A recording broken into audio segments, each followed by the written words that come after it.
নমস্কার বন্ধুরা, অভিনব চৈতিস ব্লগে তোমাদের সবাইকে আবার একবার স্বাগত জানিয়ে আজকে নতুন আর একটা ব্লগ শুরু করছি। আজকের দিনটা হচ্ছে 13ই জানুয়ারি, মানে একদম সংক্রান্তির দিনের আগের দিন, মানে পৌষ সংক্রান্তি। আর আমাদের ঘটিদের বা এদেশীয়দের অনেক নিয়মের মাঝখানে এই 3টে দিন এক বিশেষ রকম গুরুত্ব পালন করে। সেটা হচ্ছে এই 3 দিন বাড়িতে একদম জমিয়ে পিঠে পুলি পার্বণ রান্না খাওয়া হয়। এই 3 দিন বাড়িতে আমিষ রান্না তো হবেই না, নিরামিষ, আর সেই সঙ্গে হবে রকমারি পিঠে পার্বণ তৈরি। তো এদেশীয়দের অনেক নিয়মের মধ্যে এই নিয়মটা কিন্তু ভীষণ রকম আমারও পছন্দের, কারণ আমি নিজে পিঠে পুলি খেতে বানাতে দুটোই ভীষণ পছন্দ করি।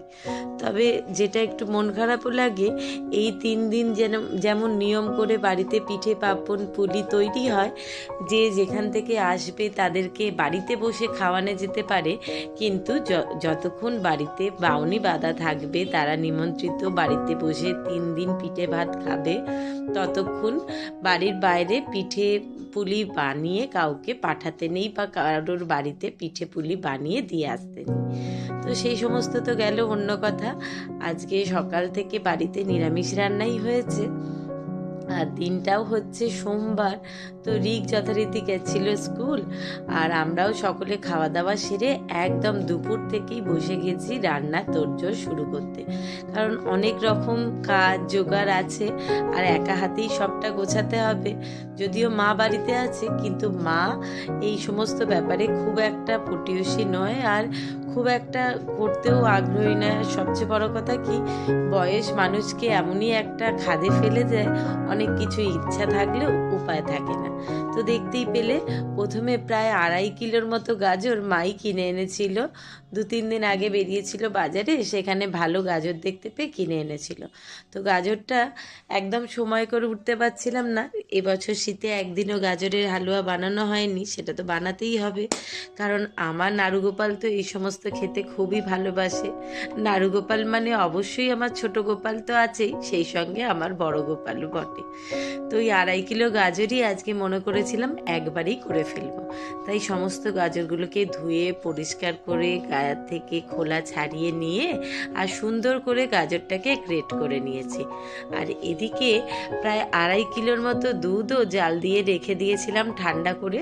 প্রথমে দেখতেই পেলে বেশ কড়াতে অনেকটা মতো ঘি গরম করে তার মধ্যে 1 মুঠো কাজু কিশমিশ ঘিয়েতে হালকা করে ভেজে নিয়েছিলাম, আর তার মধ্যে 2টো ছোট এলাচ ফাটিয়ে থেতো করে ঘিয়ের মধ্যে দিয়ে তারপর গ্রেট করা গাজরটাকে ঢেলে ভালো করে মিনিট 5 সময় ধরে হাই ফ্লেমে নাড়াচাড়া করেছি, যতক্ষণ না গাজরটা একটু নরম হয়ে যাচ্ছে, রঙটা একটু চেঞ্জ হচ্ছে, আর ঘিয়েতে গাজরটা সুন্দর ভাজা হয়ে যাচ্ছে। তো ঘিয়েতে গাজরটা মোটামুটি ভাজা হয়ে যাওয়ার পর তার মধ্যে সামান্য একটুখানি অবশ্যই লবণ দিতে হবে, কারণ মিষ্টি জিনিসে লবণ না দিলে তার স্বাদ তো একদমই সুন্দর আসবে না। সেই কারণে দিয়ে লবণের সঙ্গেও গাজরটাকে ভালোভাবে নাড়াচাড়া করে 2.5 কিলো গাজরে 2.5 কিলো দুধ ঢেলে ভালো করে ফুটিয়ে দুধটাকে মেরে নিয়েছি। তার মধ্যে এবার পরিমাণ মতো দিয়ে দিচ্ছি চিনি। এখানে গাজরের হালুয়ার সমস্ত উপকরণ বলে দিলেও চিনির মাপটা আমি বলছি না, কারণ বরাবরই আমি বলি মিষ্টিটা যে যার স্বাদ অনুযায়ী পছন্দ মতো খায়। কেউ একটু বেশি মিষ্টি, আবার কেউ একটু কম মিষ্টি খেতে পছন্দ করে। যদিও আমি এখানে প্রায় 150-র মতো দিয়েছিলাম চিনি, আর এখন দিয়ে দেবো 150-র মতো মিল্ক কেক। যেহেতু মিল্ক কেকেও বেশ সুন্দর মিষ্টি হয়, তাই 2 রকম দেবো বলে চিনিটা একটু কম করে দিয়েছি। এখানে 150-র মতো মিল্ক কেক এর হাতে করে ভেঙে ভেঙে পুরো গাজরটার মধ্যে, মানে গাজরের হালুয়াটা প্রায় আমার হয়ে এসছে, কাজু কিশমিশ তো দেওয়া ছিলই, তার মধ্যে চিনি দিয়ে দুধ শুকিয়ে গেছে। এবার এই মিল্ক কেকটা দিয়ে ভালোভাবে মিশিয়ে নিচ্ছি, আর নামাবার আগে এর মধ্যে দেবো একটু গোলাপ জল। গোলাপ জল কিন্তু গাজর আর হালুয়ার মধ্যে পড়লে দারুণ সুন্দর একটা সেন্ট আসে। এইটা দিয়ে ভালোভাবে মিশিয়ে নিয়ে নাবিয়ে নেবো একটা পাত্রে, যেটার মধ্যে গাজরের হালুয়াটাকে ঢালবো। তার উপর থেকে আবার প্রায় 100-র বেশি মিল্ককেক এরকম ছোট ছোট টুকরো করে হাতে করে ভেঙে ভেঙে ওপর থেকে ছড়িয়ে দিয়েছি গরম অবস্থাতে। দিয়ে এবার ঢাকা চাপা দিয়ে দেবো। তাহলে গরমে মিল্ককেকগুলো সুন্দর গলে গলে গাজরের হালুয়ার সঙ্গে মিশেও যাবে। আর সেই সঙ্গে যেটা আরেকটা জিনিস হবে সেটা হচ্ছে আর ওপর থেকে বেশ সুন্দর মতো ফুলে সাজানো সাদা মিল্ককেকটা সাজিয়ে দিলে দেখতে ভালো লাগে। তারপরে যখন চামচে করে অল্প অল্প করে কেটে বার করা হবে, গরমে নরম মিল্ককেকগুলো গাজরের হালুয়ার সঙ্গে মিলেমিশে একাকার হয়ে যাবে। সেটা মুখে দিলে মিলিয়ে যায় খেতে, সেটা আরও বেশি ভালো লাগে। তো ওখানে গাজরের হালুয়া নাবিয়ে ঢাকা চাপা দিয়েই দেখতে পাচ্ছ বসে পড়েছি পৌষ পার্বণের আসল জোগাড়ে। মানে দেখতেই পাচ্ছ নারকোল ভাঙতে বসে গেছি। মানে ভাঙতে না, গতকাল যেহেতু রবিবার ছিল, আর রবিবার মানেই তো তোমাদের দাদার অফিস ছুটি, সেটা তো আমার কাছে একটা সবচেয়ে বড় পাওনা। কারণ রবিবারের দিন অনেকগুলো দরকারি কাজ সেরে রেখে দিই, সেই রকমই ছিল এটা। গতকাল সন্ধে গিয়ে নতুন চালের গুঁড়ি, নতুন গুড়, নারকোল সমস্ত কিনে আজকে যা যা বানানো হবে ভেবে রেখেছিলাম, সেই সমস্ত উপকরণ কিনে রেডি করে এনে রেখেছিলাম। আর সেই অনুযায়ী 4খানা নারকোল এনে একেবারে ভেঙেই নিয়ে এসেছিলাম। যদিও মনে করেছিলাম গতকাল রাত্রে এই ছাইটা মেরে রাখবো, তাহলে সুবিধা হবে, কিন্তু সময়ের অভাবে করে উঠতে পারিনি। বাজার থেকে বাড়ি ফিরতে ফিরতেই 8:30 বেজে গেছিলো। তো আজকেই নারকেলগুলো ভাঙা ছিল, ঝটপট করে কুড়ে নিয়ে আর গুড় দিয়ে পুরো নারকেলটাই ছাই মেরে রেখে দিলাম। তাহলে কি এই 2-3 দিন ধরে যে টানা পিঠে পুলি হবে, তাহলে আর আলাদা করে বারবার করে এই ছাইটা দিতে হবে না। পুরটা করা থাকলে ঝটপট করে যেটা ইচ্ছা সেটাই বানানো যাবে। তো এখানে পুরটা রেডি হয়ে গেছে, এটা ঠান্ডা হতে হতে ঝট করে চালগুড়িটা মেখে নেব। তো সেই জন্য চালগুড়িটা মাখবার জন্য প্রথমে বেশ খানিকটা গরম জল বসিয়ে দিয়েছি গরম হতে। একটু বেশি করেই জল গরম বসিয়েছি, কারণ একটু আজকে বেশি করেই মনে করেছি পুলি পিঠে বানাবো। অন্য সমস্ত অকেশান অনুষ্ঠানে, বিশেষ করে পুজো পার্বণে বা রান্না বান্না হলে, যেটাই বলি না কেন যে আমার রিকবাবু খেতে ভীষণ ভালোবাসে, আমার ঘরের বেশিরভাগ রান্নাই আমি বিশেষ করে বানাতে বসি তার জন্যে। কারণ সে তো একদম খাদ্যরসিক বাঙালি বাবু। তো এই যে পিঠে পুলি উৎসবটা, এটাতে কিন্তু বিশেষভাবে একটা আলাদা আগ্রহ আমার নিজের, কারণ আমি নিজে পিঠে পুলি খেতে ভীষণ রকম ভালোবাসি।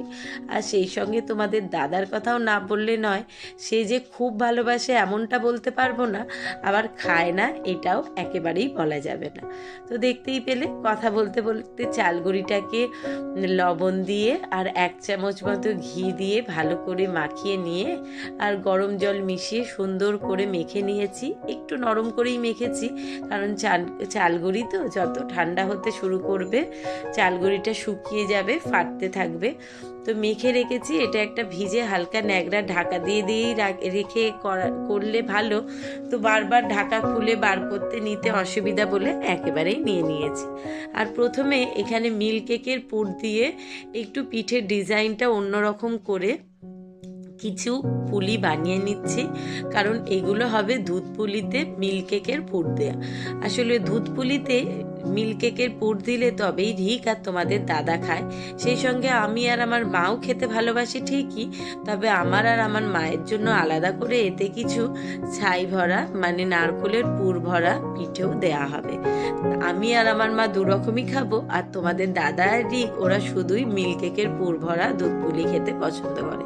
তাই দুটো পিঠের ডিজাইন দুরকম আলাদা করলাম, পরে দুধে পড়লে বুঝতে সুবিধা হবে তাই জন্য। এই যে এখানে দুধ পুলির পিঠেগুলো বানানো হয়ে গেছে, দুধটা ওখানে ফুটতে বসিয়ে দিয়ে এসেছি। ওটাকে বসিয়ে মানে দুধ পুলিটাকে বসিয়ে দিয়ে তারপর সেদ্ধ পুলিগুলোকে তৈরি করব।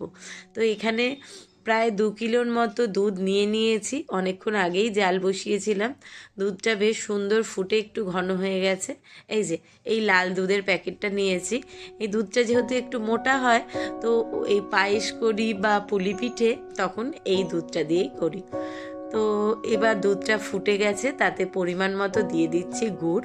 চিনি আর দেবো না, যেহেতু এই গুড়ের সময়তে নতুন গুড়ের স্বাদ গন্ধ সবটাই অতুলনীয়। এই সময়তে গুড় ছাড়া চিনির কোনো জিনিসই খেতে ভালো লাগে না। সারা বছরের জন্য তো চিনি পড়ে রইলই, তাই জন্য এই কয়েকটা দিন যতদিন নতুন গুড় রয়েছে সমস্ত রকম মিষ্টি তৈরি হবে গুড় দিয়ে।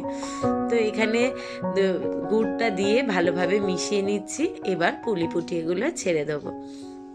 পিঠে বানাবার জন্য এবছর না, প্রত্যেক বছরই তাই নিয়ে আসি সেদ্ধ চালের গুঁড়ি। নতুন চাল গুঁড়ি যেটা ওঠে সেটা সেদ্ধ চালের গুঁড়িটা নিয়ে আসি। তাতে পিঠেগুলো একটু নরম হয়, ভেঙে যায় না, আর খেতে ভালো লাগে। মানে খাওয়ার পর পেট ব্যথা হওয়ার ভয়টা থাকে না। যদিও যখন প্রথম রান্নাবান্নার কাজ শুরু করেছিলাম আর এই ব্যাপারে তেমন একেবারেই কিছু জানতাম না, বলতে পারো অজ্ঞ, তখন একবার সে আতপ চালের গুঁড়ি নিয়ে এসে বানিয়েছিলাম, আর সেটা যা শক্ত হয়েছিল, মাথায় মারলে মাথা ফেটে যাওয়ার মতো অবস্থা। তো চলো এবার পুলিগুলোকে সব দুধের মধ্যে দিয়ে দিই। মিনিট 10 মতো একটু ঢাকা দিয়ে ফুটিয়ে গ্যাসটাকে বন্ধ করে দেবো। আর নাবাবার আগে ওপর থেকে একটুখানি নারকেলের ছাই দিয়ে বন্ধ করে রেখে দেবো। তাহলে এই পুলি পিঠে হয়ে যাবে রেডি। আর এদিকে কথা বলতে কাজ করতে করতে তোমাদের দাদাও এসে গেছে অফিস থেকে। তাকে একটু চা করে দিয়েছিলাম, যেহেতু অনেকক্ষণ সেই দুপুর থেকে প্রায় একা হাতে সমস্ত কাজ করতে বসেছিলাম। এর আগে 2 খোলা সেদ্ধ পিঠে মানে সেদ্ধ পুলি তৈরি হয়ে গেছে। তো লাস্টে তোমাদের দাদাও চা খেয়ে এসে কিছুটা আমার সঙ্গে হাত লাগিয়ে সেদ্ধ পিঠে করতে সাহায্য করেছে। এই খোলাটা হয়ে গেলেই ব্যাস হয়ে যাবে। ওখানে জল ফুটছে, যদিও 2 খোলা নেমে গেছে। এই লাস্টের খোলাটাকে এখন ঢাকা চাপা দিয়ে বসিয়ে দেবো। এটাও এই ভাপে মিনিট 10 মতো হয়ে গেলে নামিয়ে নেবো। আর ওই যে সাইডে বাদ বাকি পিঠেগুলো সব তৈরি হয়ে নামানো হয়ে গেছে। এদিকে প্রেসার কুকারে একটু ছোলা, মটর আর আলু সেদ্ধ বসিয়েছি। রাত্রে সব মিষ্টি মিষ্টি খাওয়া হবে, আজকে আর আলাদা করে রুটি তরকারি হয়নি, তাই মুখটা একটু ঝাল ঝাল স্বাদ আনবার জন্য এখানে হবে আলু কাবলি। তো চলো তাহলে আজকের ভিডিওটা এখানেই শেষ করছি। সবাইকে শুভরাত্রি জানিয়ে, ভিডিওটা ভালো লাগলে অবশ্যই একটা লাইক করো, চ্যানেলটাকে সাবস্ক্রাইব করো, পেজটাকে ফলো করো। শুভরাত্রি, টাটা।